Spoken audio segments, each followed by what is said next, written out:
right, well, welcome back to the Buffalo Happy Hour. What's up, Mike? Derek, we traveled again. We sure did. So we are back in Rochester, and we are sitting with someone that we've been trying to work with since we started, which is pretty interesting. So how are you? I'm doing well, guys. Thanks for having me on. Absolutely. You want to introduce yourself? Yeah, my name's Jason Barrett. I'm the master distiller and president and chief bottle washer here at Black Button Distilling. Chief bottle washer. That's like awesome. it. Whatever needs to get done. Right. What made you get into this business? So it's a somewhat long story, but the main points that most people find sort of interesting. I was actually in college as a political science major, and I was researching a paper on prohibition when I came to realize that at 19 I could not buy beer, but I could buy everything needed to make beer. And it was then unclear as to the legal status what happened after that. But being a very enterprising person that I was, I went out, bought a homebrew kit, started brewing beer in my closet in my dorm. Nice. My friends all thought this was a great experiment and a lot of fun until they had to taste it, because it was terrible. Oh, really? The first few batches were awful. But I kept it up as a hobby. I eventually moved down to DC to follow politics, and actually got pretty good at making beer. Got involved in the DC Homebrew Club. And this is 2010, 2011. Craft breweries are just starting to make their way back to, back to the DC area. And so I decide I'm going to open a brewery. So I get meeting all the other breweries in the area, and then we get our first distillery down in DC, Catoctin Creek Rye Whiskey. And I managed to start working with them, became good friends with them, and all of a sudden realized I could take my love of making things and end up with bourbon at the end. And I had always been a bourbon drinker. I just hadn't ever conceptualized. It was like that was like the light bulb moment of, wait, making beer and making whiskey aren't that different. Right. So I started going to distilling schools in Chicago and Denver and Spokane, Washington. And when I graduated with my master distilling certificate in Spokane, I quit my job, sold everything I owned, and moved back here to Rochester. I had written the business plan by then, found the space we are currently sitting in, right here by the public market, bought a still, and then found out a lot more about running a distillery is a lot more than just knowing how to run a still. Sure. But over the last 8 years, we've made great progress with it. So. Was there any thoughts ever to include a brewing aspect of your business, or was that not thought of? I mean, I won't say that it never crossed my mind. Sure. The two concerns I had, they have dramatically different distribution challenges, and they're pretty different in equipment for what I ended up wanting to make. Mm-hmm. So we use a mash tun, and we practice on-grain distillation, which means the solids move through our process, whereas beer, you use a lauter tun, and the solids don't move through the process. Okay. So ironically, for our Scotch-style all malt whiskey, we actually have to partner with Roebuck Brewing Company next door to brew it and then bring it over here before we ferment it and distill it. So I think had life maybe worked out differently, it would have been possible. But also with the landlord owning his own brewery, I don't know that he'd be a huge fan of that. More competition. Possibly. Yeah. Although, as most people will probably realize, the brewers, the distillers, we really see the other craft folks as our compatriots more than our competition. Certainly if we are competing for a particular cocktail placement, we're both hoping to get it. But there's literally only so many people I can talk to about busted pumps and yeast cell health, and it tends to be that the distilleries are run by good people. Sure. And breweries, so we know a lot of these guys. Mm-hmm. And from what we've just been talking about, it seems like the craft brewing industry has kind of maybe hit close to their plateau, whereas the craft spirits industry has soared in the past couple of years. Coming from that background, do you see that same trend, or are you more on the other side? So, what's interesting to me about that is that the breweries have just crested their fifth wave and are now looking at a few years of a downward trend. What's interesting to me is that this has actually happened pretty repetitively every 6 to 9 years since '86. And Rochester really experienced this with Empire Brewing, which had a brew pub down in High Falls that then after a few years closed. So I think it's just more prevalent now because we have more breweries and we're seeing more of it, and the peaks and valleys are getting bigger. But this has been happening since the 80s, and the distilleries are more in their third wave. Okay. And right at the moment, we're still on an upward trajectory. But in my personal opinion, in 3 to 4 years, we will be at a similar place where there's a lot of whiskey coming on the market.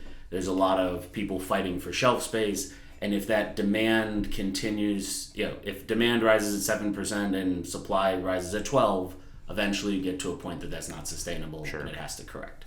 So sorry, that was probably more that's technical perfect. than you were looking for, but we're expecting the same thing. We just think we're about 3 years behind. Sure, and you're combating that with a ton of different products. I mean, you have a lot of products here, yes. From bourbon to whiskey to gin to this new stuff that you're putting out. Can you just highlight what you have to offer? Yeah, so I mean, our main product category, we are an all-grain distillery. We have played around with apple brandy and regular grape brandy, but they're really not things we specialize in.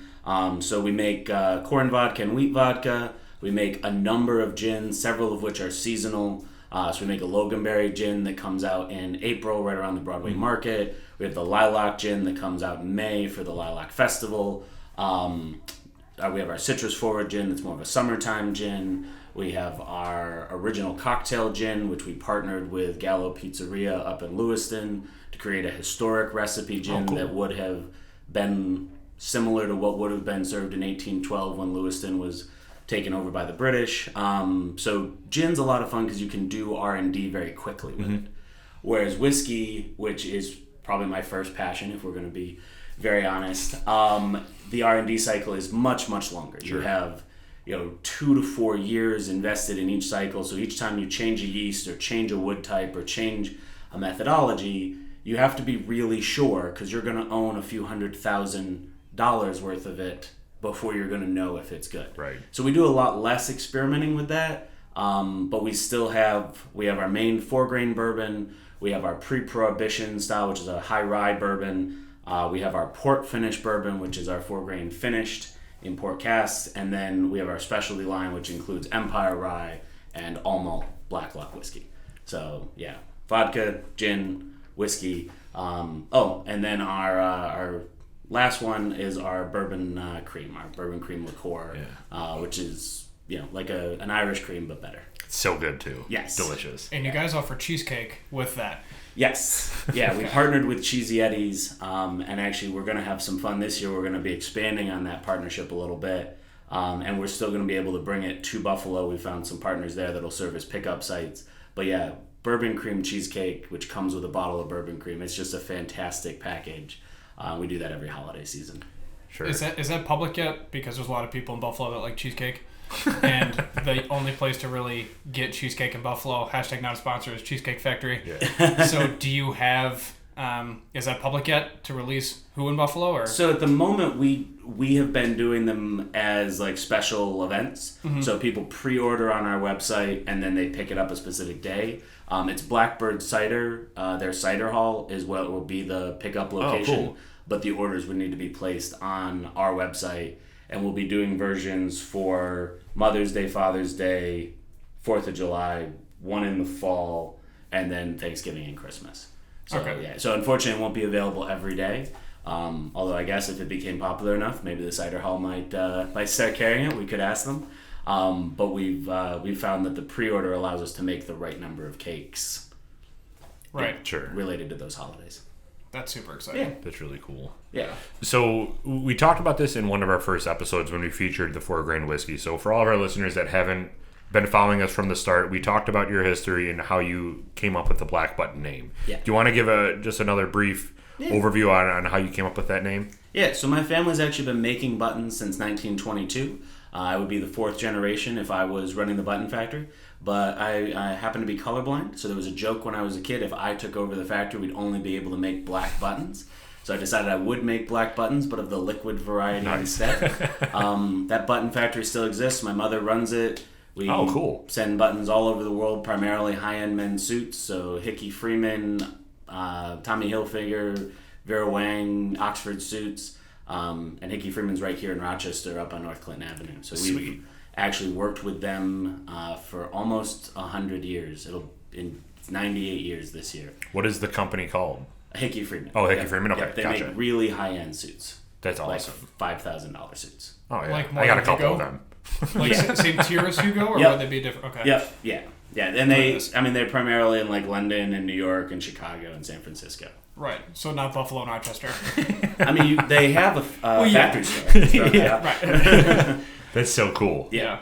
So then you just decided Black Button Distilling, we're going to run with it. And was there any other thoughts in your mind of different names for it, or were you told on that? Actually, the original name for the distillery was going to be Carpe Diem Distilling. Okay. Because the idea of Carpe Diem, seize the day, really was a big influence on my life throughout high school, college, deciding to quit my job at 24 and start my own company. But unfortunately, there ended up being some trademark issues. Gotcha.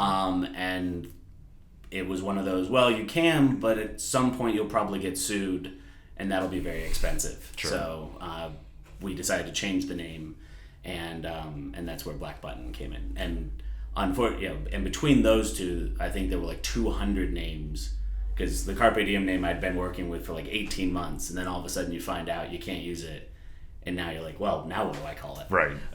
So it took like 200 iterations to kind of come up with Black Button being the right one. Sure. So when you decided that you wanted to start your distillery, one, do you want to tell everybody where you're located right now, and two, kind of the history of this building? Yeah. So we're at 85 Railroad Street, which is right by the Rochester Public Market, near the Eastman School of Music in downtown Rochester. We picked that location because the Public Market, to me, is the epicenter of food culture here in Rochester, and we wanted to bring the public to our process rather than locate the distillery out at our partner farm in Geneseo, where we would have the ingredients close to us but would need to bring people far down out of the city to visit us. So this building was actually built in 1897. It was Bartholomew Brothers Window and Door Factory. When it was built, it was off the electrical grid because there was no electrical grid. And it made the front page of the paper in 1902 as being the first business in Rochester to buy a truck. Oh, wow. Yeah. That's So obviously a huge deal. yes. Yeah. And this idea of mechanized horses, it's a kind of an interesting front page that I've gotten to see down at the library. The other thing I find really funny, what is our front door was their loading dock, and what is our loading dock was their front door. Oh, okay. So we've changed a few things around in 100 years.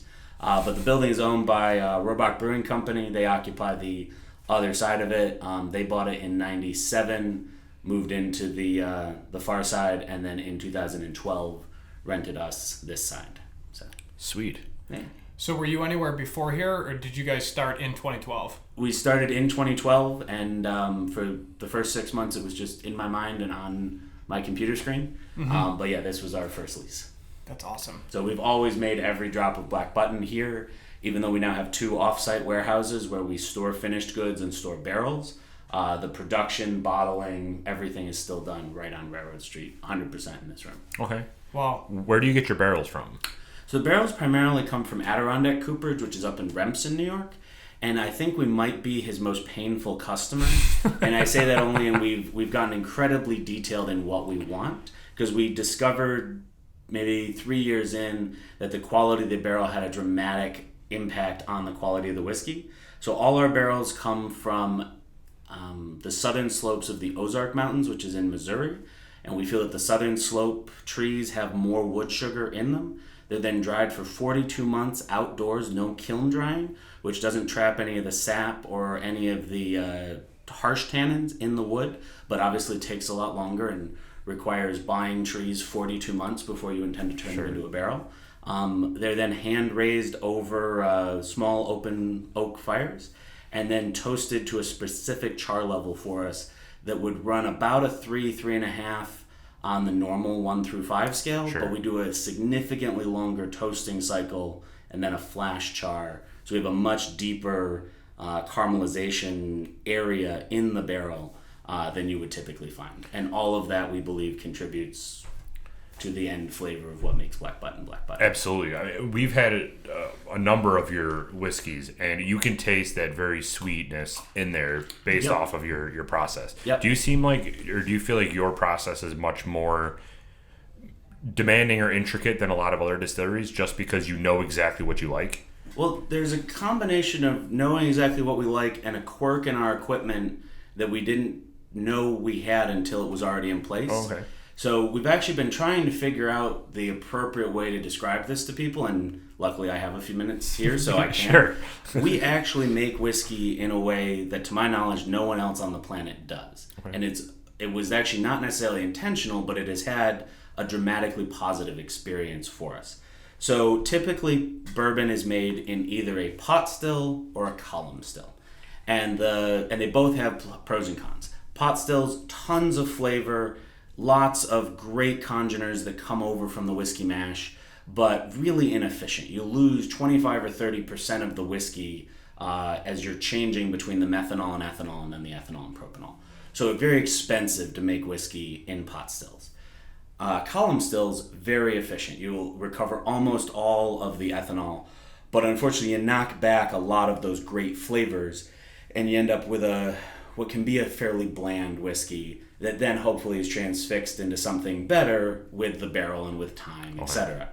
And most bourbon we're familiar with today, made in Kentucky, is made in column stills, and yet all Scotch and Irish whiskey are still made in pot stills.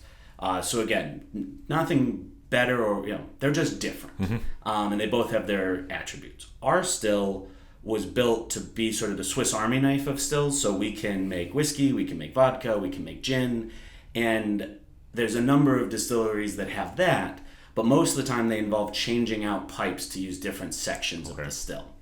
And ours has valves. And the valves we spec'd the valves from a safety perspective. Because if you have different pipes you take on and off, if you put the wrong pipe on and you're just venting hot ethanol gas into the room, you could blow yourself up. And I work really hard to not blow myself up. Number one priority. So the benefit of the valve system is that when you throw a valve one way or another, it directs the steam into a different part of the still, but it's much, much safer because you really decrease the opportunity for ethanol gas release. So we have the opportunity to use our whiskey column and when we're in transition from methanol to ethanol and ethanol to propanol, to get very tight cuts. We have none of that that dryness, that aggressiveness in the back of the throat that you might get with a cheap bottle of whiskey. Sure. We're able to keep that out. We're able to keep our methanol levels very low because during that part of the run, we use the column and we get a very efficient, clean cut. But for the 4 hours in between that, if we were to continue to use our column, which is a little more efficient than the bubble plates really should be, we would end up going over the prescribed amount, the prescribed proof for whiskey. So we flip back into our pot, and so we have 4 hours of high congener, high flavor, incredibly robust whiskey that is then married with about 2 hours of very light whiskey at those column transitions.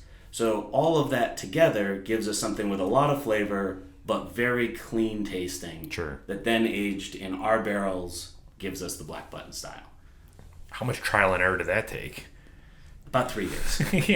God, that is so intricate. Yeah. Good for you. The tasting aspect of that has got to be insane to understand the hours for each portion of it. Yes. That's insane. And it really changes depending on the size of the barrel and the age of the barrel. So we actually make whiskey differently if it's going into a 15-gallon barrel for 2 years or a 53-gallon barrel for 8 to 10 years.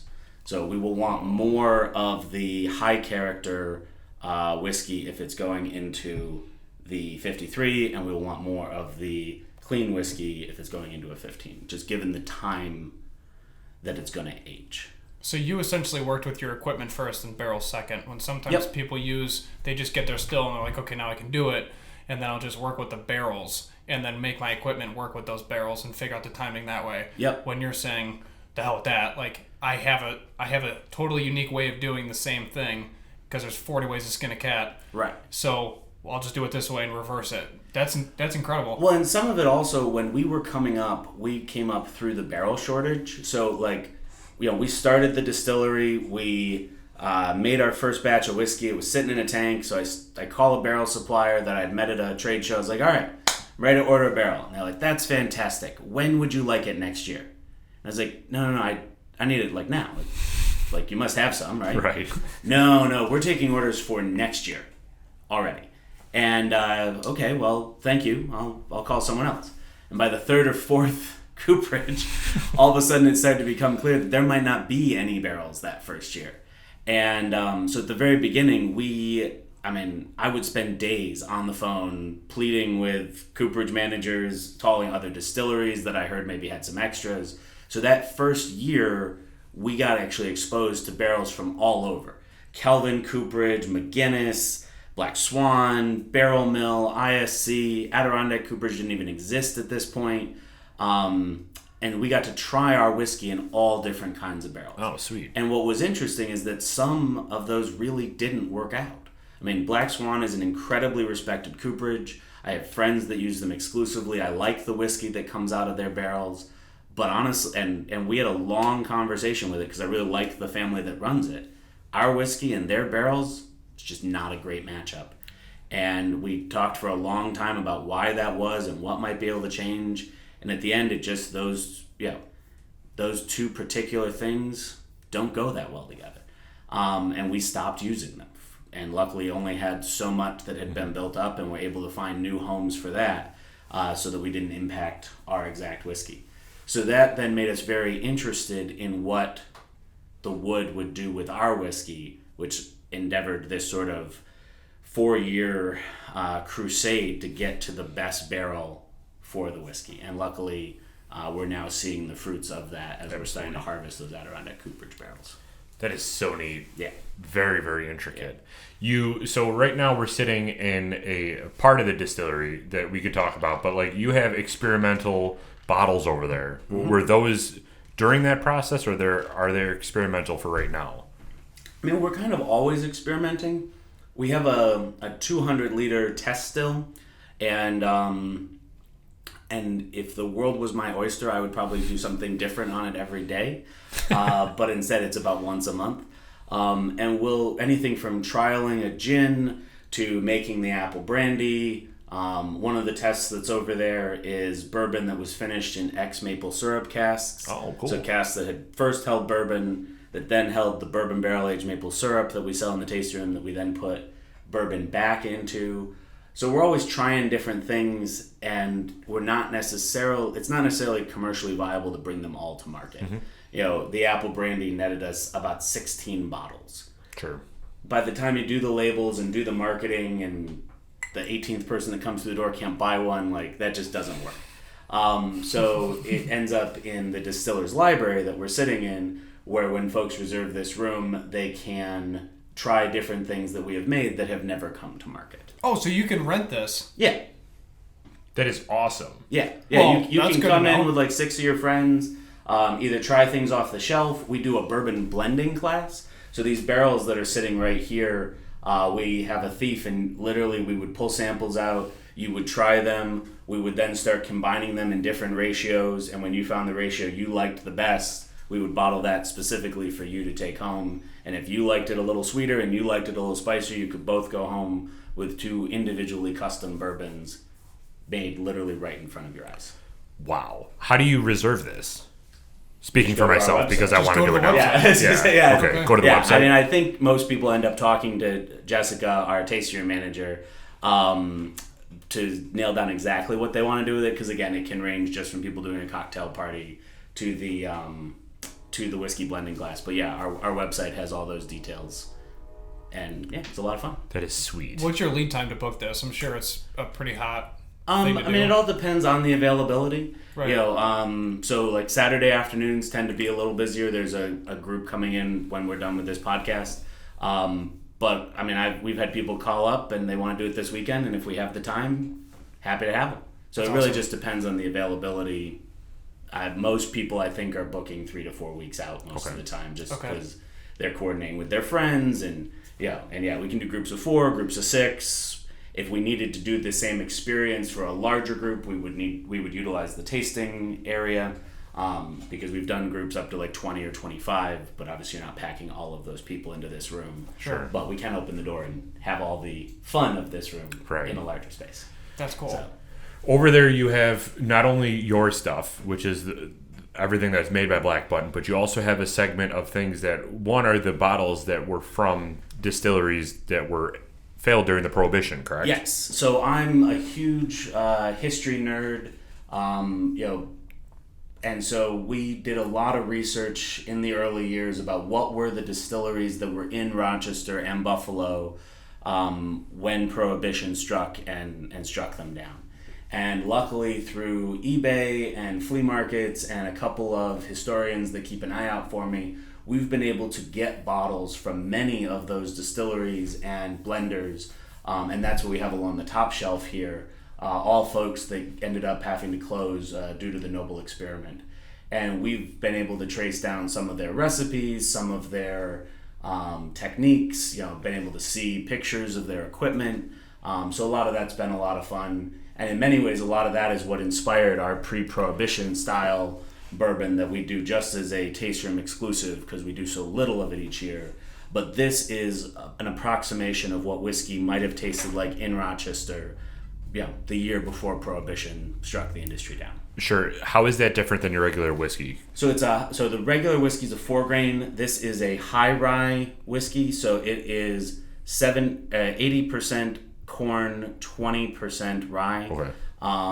And that ends up giving it just a lot more like a spice on the back end. Sure.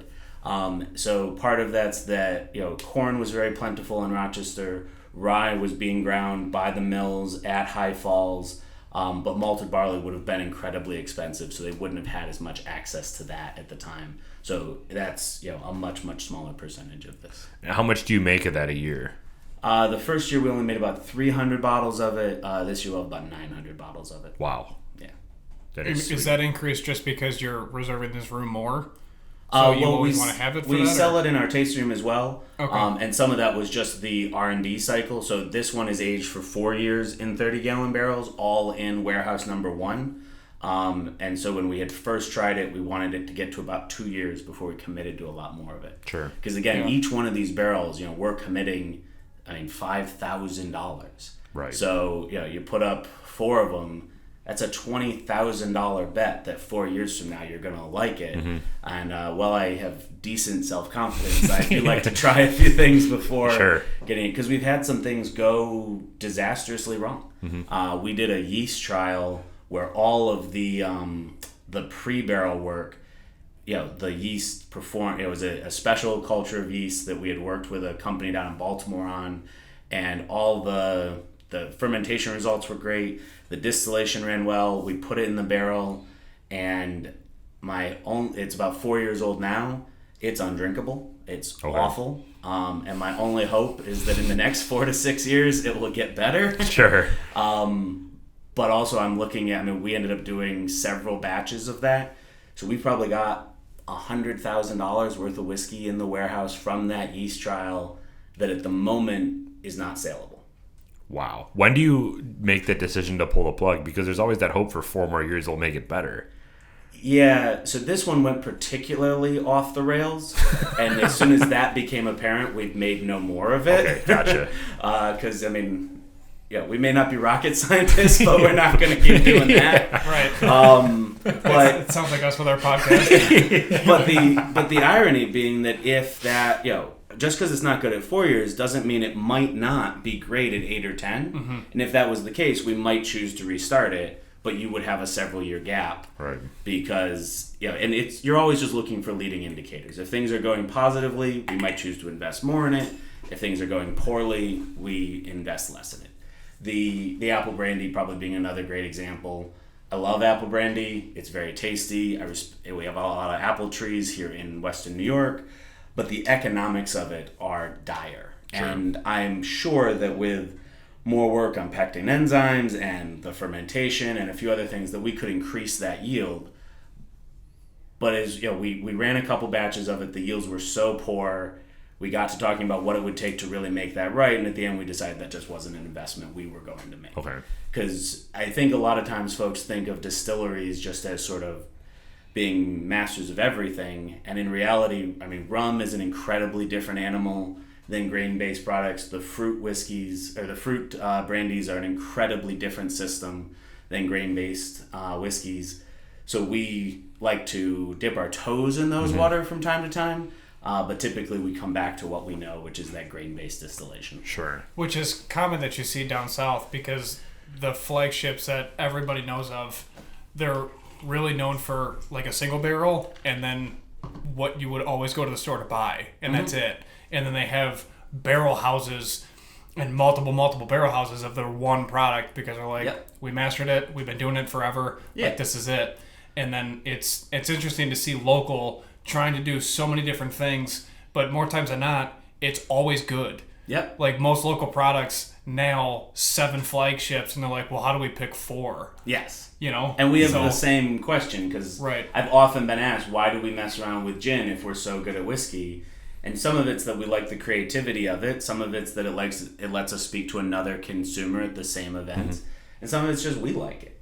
But you've got to start to draw some of those lines, because I know we could get good at rum and I know we could get good at brandy, but every time we make that, or we're not making whiskey, and you do want to have enough. So it's an interesting balancing act that you really try to find that harmony with.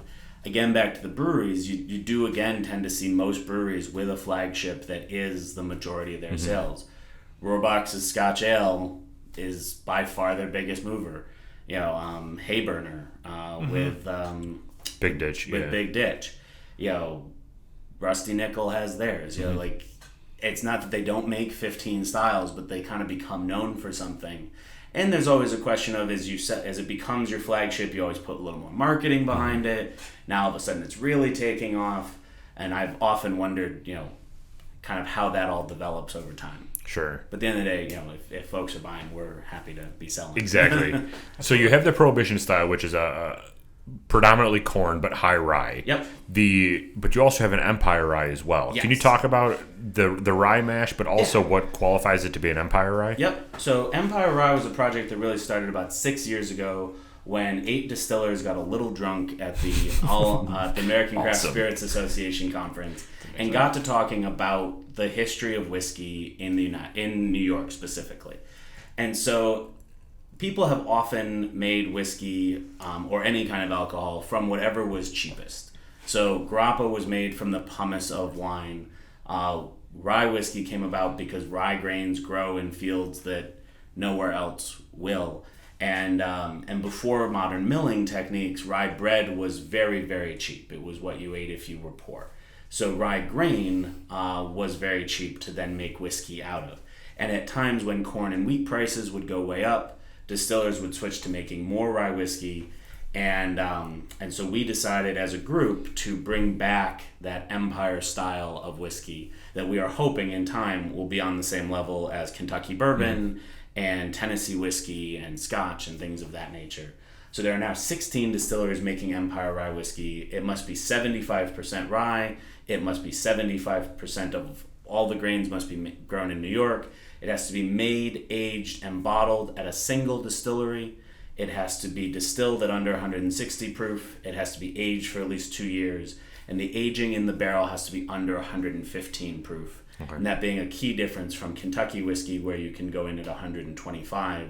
Every time the proof goes up in the whiskey, not only does the whiskey interact with the barrel a little differently, but you have to add more water at the end to bring the whiskey down to drinking strength. Sure. So the lower the proof you go in, the more expensive it is to do it, but the closer what's in the barrel is to what's in the bottle. And so our version of Empire Rye is 100% New York grown ingredients. It's 96% rye whiskey, 4% malted barley, just enough malted barley to convert over the rye in the mash tun, and then we age it for about 3 years in our 30-gallon barrels in our warehouse. So that's again one where we only make a few thousand bottles. You will find it at liquor stores around Western New York, but it's incredibly expensive to make it. But it's an incredibly spicy, fun whiskey to drink as well. So. Sure. As you're talking about that, you have bourbon specialty is Kentucky, whiskey specialty is Tennessee, but rye in the U.S. there's really no specialty. You have Canadian rye where like the whiskey in Canada they're known for their rye bill, but from a U.S. perspective, there's no state that really masters the rye. Right. And what's interesting is Pennsylvania and Maryland now have similar efforts now that we've publicized ours. But it's interesting because the whiskeys in Maryland and Pennsylvania and New York were actually very different. I mean, if we think pre-Prohibition, you're talking, really before the advent of the modern automobile, people did not travel the way we travel today. You know, going to Boston might have been a once-in-a-lifetime opportunity because it was going to take you 2 weeks to walk there. So the whiskeys really developed these regional perspectives, and obviously we think the New York Empire Rye whiskey is better than the other ones. It's certainly a little softer. Sure. So. Shall we try it? That's awesome. Yeah. This is sweet. This is really It makes me thirsty. I know. So in regards to adding water at the end, you have a pretty interesting water system in the tasting room front section behind the bar. Can you touch on that quickly? So the big pipes behind the bar is actually the fire suppression system. So it's not water. It is, but it's the water in case we burn the building down. Okay. So it has nothing to do with the actual It has process. nothing to do with the process. But for what it's worth, we have a pretty interesting water system. It's just not those pipes. All right, nailed it. So I'm going to stop talking. No, that's all right. Thanks, everyone. Take care. That's all right. For what it's worth, there's 2 giant valves on that thing, the 2 big hand crank valves. Sure. My dad wanted to hang a sign on one that said bourbon and one that said gin, and we were afraid that people might take us seriously and think that we were just like pumping it in from somewhere else. So we never did that. But no, that's the fire suppression system. Okay. That unfortunately just was located in that spot and can't be moved. But it gives the room a nice like steampunk. I think it's pretty rustic. sweet. Yeah. It's rustic, yeah. So the water system that's in the back, though, we have several different types of water throughout the building. We have processed water that we use to cool the stills. We have filtered water that we use for brewing. We have our reverse osmosis water that we use for proofing down whiskey. And that last one, the reverse osmosis water, has literally had everything except 2 parts per million of something other than H2O taken out of it.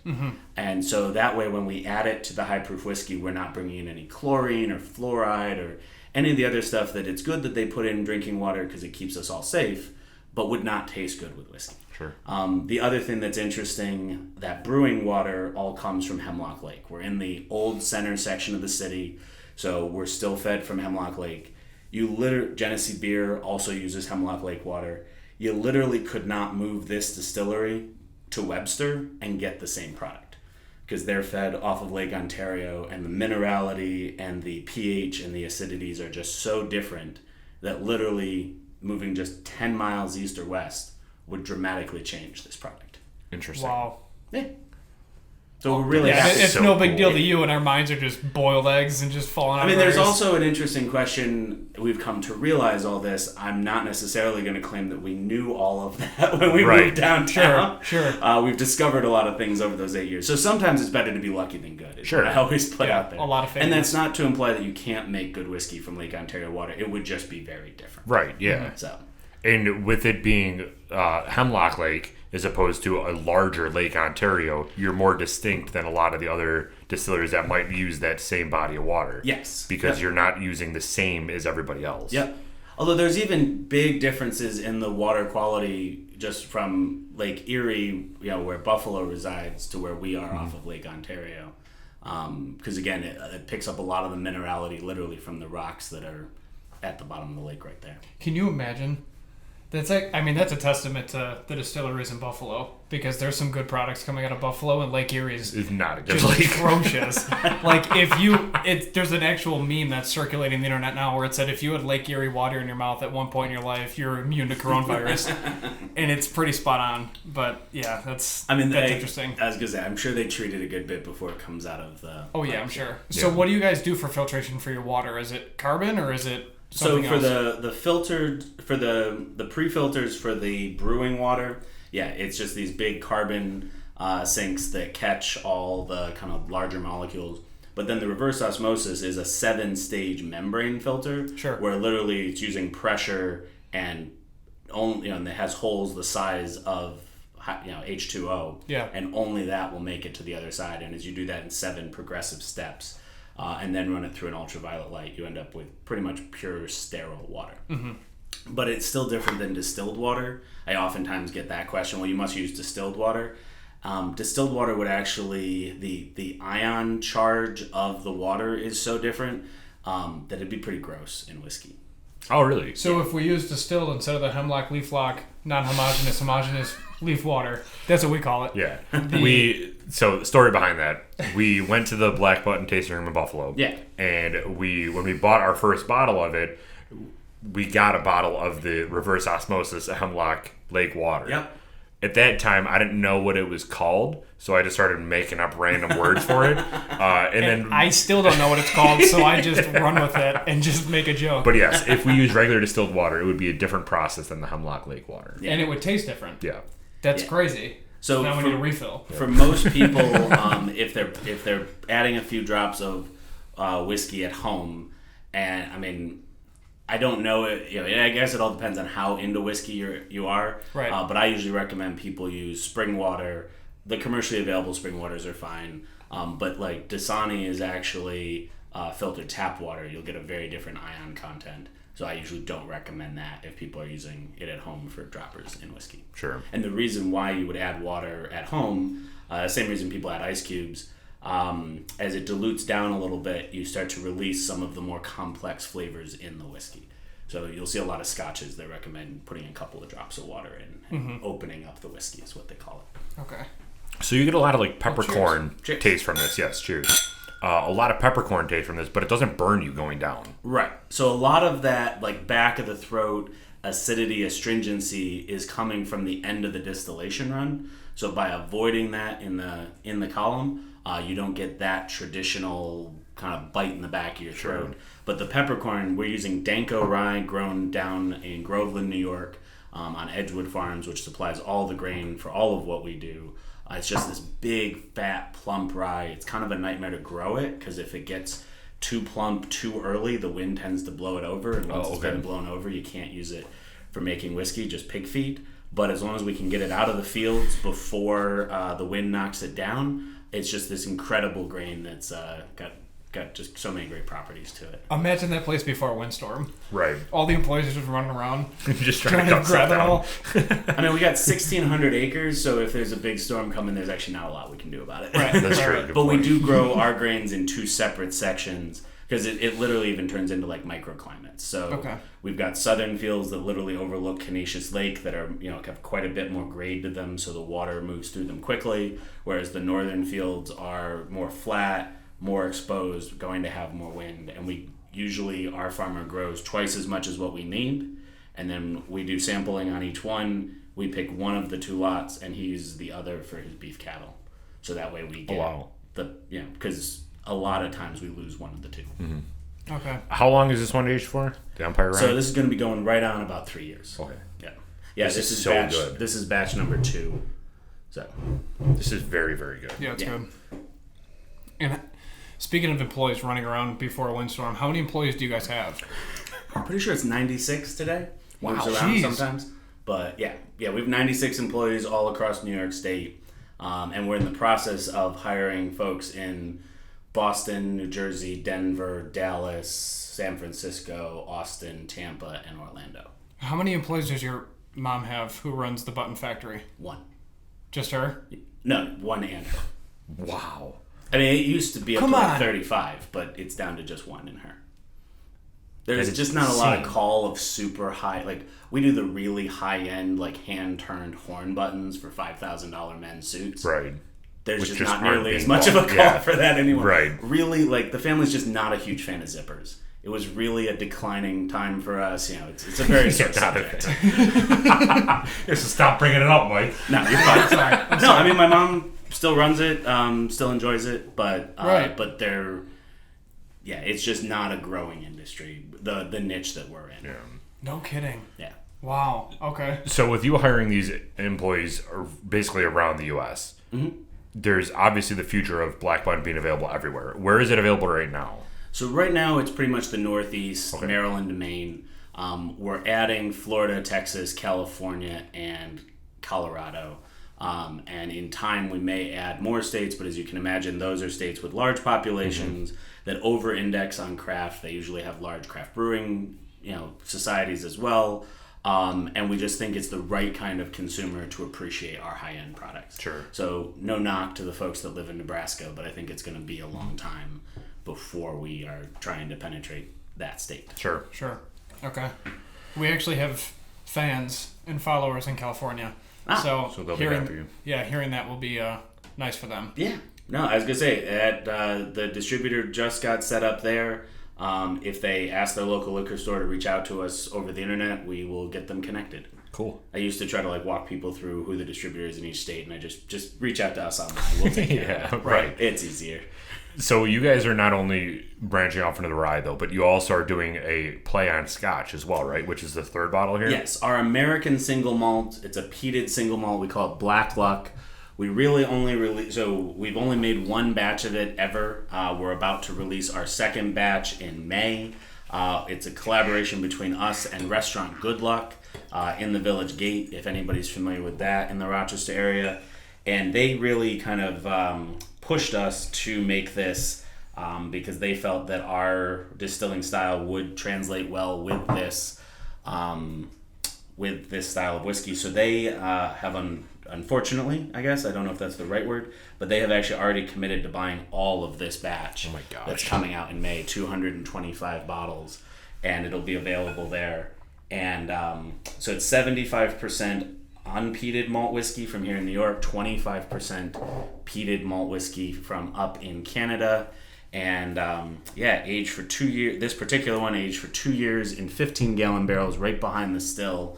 So we got a lot of heating and cooling. The second batch aged for a little about 3.5 years in 30-gallon barrels in warehouse number 2. And we have 2 barrel warehouses that have dramatically different barrel characteristics, and so it really does matter which barrel and which warehouse each one ends up in. So this is a blended, you said? Because you're sourcing the whiskey from others? Is that what you said? Nope, we make...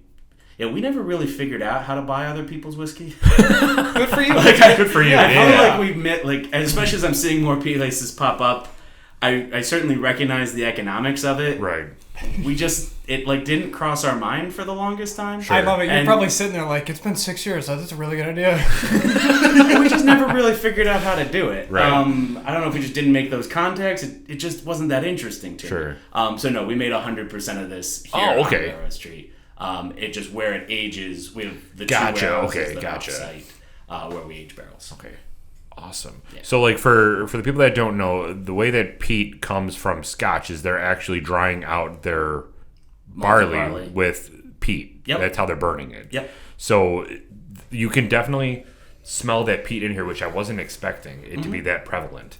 Yeah, it's a little bit more like a Speyside style Scotch, not so there's definitely a peaty nose to it, a thickness to it. You can kind of see definitely a little bit of an oily note to it. Oh yeah, it literally coats the glass and then it runs nice and slow on its own. Yep. It's so interesting because we've conducted quite a few interviews since we started, and a trend lately has been, I think that American single malt is going to be the next thing.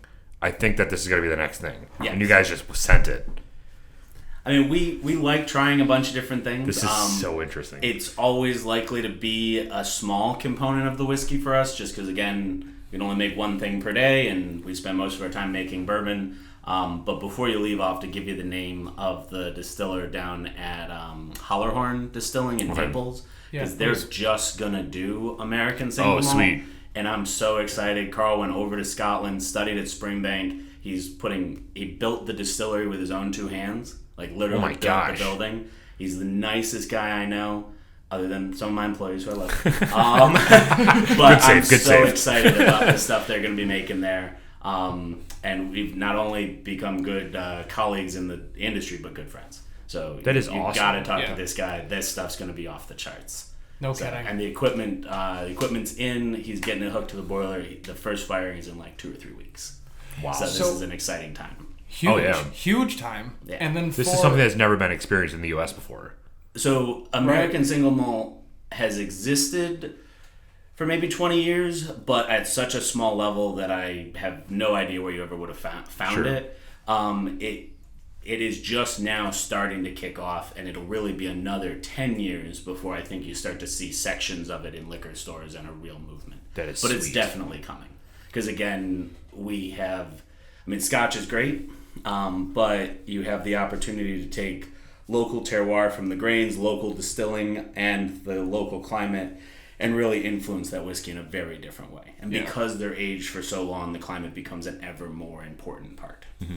And there's a lot of head distillers in Scotland that don't even get to enjoy their third batch because it takes so long to age that they pass away before they get to enjoy it. Yes. And then most times the third batch is when they figured it out. I mean, I always thought it was funny. When I started, I was 24, and so I'm like literally the youngest master distiller at these conferences. And people, I have got a whiskey older than you. I was like, yes, but by the time my whiskey's that old, you'll be dead. True. And Black Button will still be cruising right along. So we have some fun with each other. Yeah. You can imagine a few hundred industry competitors, yet compatriots, and then a lot of alcohol. It's quite interesting. Yeah. That is awesome. So we are like at 50 minutes right now, and I want to be conscious of your time. I know you're very busy. But the other thing that I wanted to talk about is, do you ever source your finished bourbon barrels or whiskey barrels to different places for them to either finish their beer, their wine, or partnerships with other spirits? Yep. Actually, so almost all of our barrels are sold locally for that exact reason. So Rusty Nichols bought a bunch. Blackbird Cidery, OSB Cider Works, Roebuck Brewing Company, Swiftwater Brewing Company. We've got 30 or 40 of them in the warehouse today. Consumers buy them and age beer in at home. Pretty much the only ones we don't sell locally are if they're either dried out or cracked. We stack them on pallets and ship them off to a broker who uses them to make furniture and stuff. Oh, sweet. But we've even had some local furniture folks buy some of those. There's just not as much of a furniture market as there is for the liquid grade ones. Sure. But yeah, almost all the barrels we harvest, either we reuse them for barrel aged gin or for apple brandy or something, or we're selling them because they still have quite a bit of value, and they actually have about 10 pounds of whiskey locked in the wood when they're done. Oh, no way. And you've actually partnered with a winery. Yes. Yeah, Castle Larga Winery was the first winery to take some of those barrels and do a fortified wine somewhat similar to a port, but for a variety of technical reasons can't be called that. But yeah, they did a bourbon barrel aged wine that's available in their taste room and our taste room, and there's still about 5 cases left. So definitely something worth coming and picking up a bottle of. It's a lot of fun. Is it regarding the profile of it, is it like a dry red or is it a white or? Again, more like a ruby port where it's got that sweetness and that thickness, and then you kind of got the bourbon notes coming through on the nose and kind of on the end of it. So yeah, but more like a port. Okay. Perfect. Nice. Yeah, so really that's the end of what we wanted to talk to you about. Okay. Do you have anything else? Like, what's next for Black Button? I know that you said you started in 2012, so that 10-year mark is coming up. Are you thinking about a 10-year? 10-year mark is coming up. Unfortunately, the oldest whiskey we have in the warehouse is about 4 years old at the moment. A lot of that just comes from the fact that for the longest time, if a barrel was ready, we needed to harvest it because we needed the money. So we're hoping that we might have a 5-year version by our 10-year. But the 10-year version is probably going to have to wait till more like 20 years. Sure. Right. Although there are now barrels set aside. You can even imagine with me expecting my first child in August, I might have some plans to set some barrels aside to celebrate that event. Yes. Which, congrats again. That's huge. Thank you. Thank you. Absolutely. I mean, in terms of next steps for us, I mean, we're going to continue to grow our presence across New York. We've just made significant investments down in the Hudson Valley and Long Island to really bring the brand there. We continue to invest in the Buffalo market, where we've started looking for another sales rep that'll be able to help us in that area.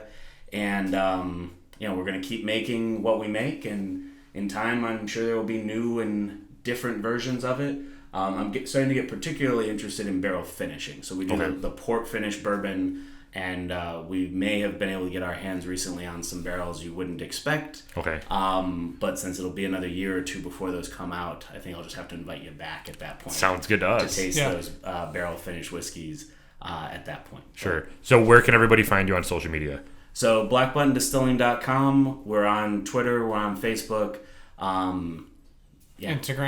Instagram. Yeah, you guys are really good on Instagram.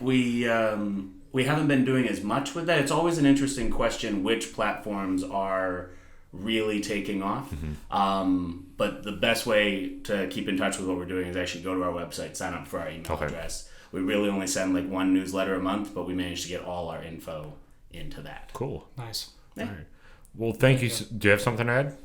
We're not on Twitter. Oh, we shut that down? Yeah. Yeah, Twitter got real nasty like 6 months ago. Yeah. We just kind of decided that wasn't worth the conversation. Sure. So, absolutely. And again, I respect everybody's opinion. I know. I mean, that's the beautiful thing about You're a political whiskey science major. You have to respect everyone's opinion. Yeah, and I just like talking to people, but Sure. I don't know. I've always just found it interesting that the online webs can do a lot more of tearing down than building up. Absolutely. And I'd rather be having productive conversations about building up the industry and working on positive things like that. So I think that contributed to why we ended up exiting that particular media. Because also you really had to have it up all the time because people want to talk to you right that minute. That's our least engagement for social media. Oh, okay. We rarely post on Twitter. It's all Instagram and Facebook for us. So yeah. Well, thank you so much for your time. We really appreciate it. No, appreciate you guys coming out. Look forward to drinking with you again. Absolutely. Thank you so much. Thank you. Thank you.